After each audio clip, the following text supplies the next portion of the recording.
Bismillahirrahmanirrahim. Assalamu alaikum. My name is Hassan, and today we are going to add padding or margin on top and bottom section of cart, checkout, my account pages using custom CSS, and we are using Elementor WordPress theme.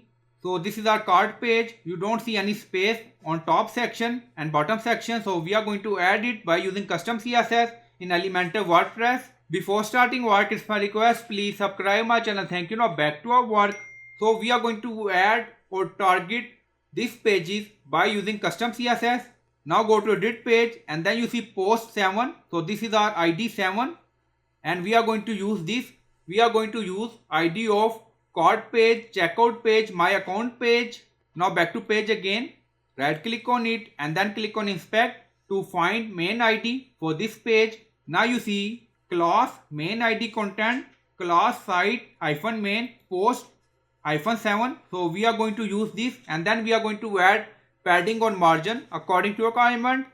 Now go to custom CSS. We are in additional CSS. Now paste and you will find this CSS in video description or in comment section. Now you see margin top 40 pixel, margin bottom 40 pixel. So you can add padding also. So it's up to you. Now you see post -7. So this is our ID. So you can add your page ID, cart ID, checkout ID or my account page ID here and then click on publish. So after that space add on both top and bottom section.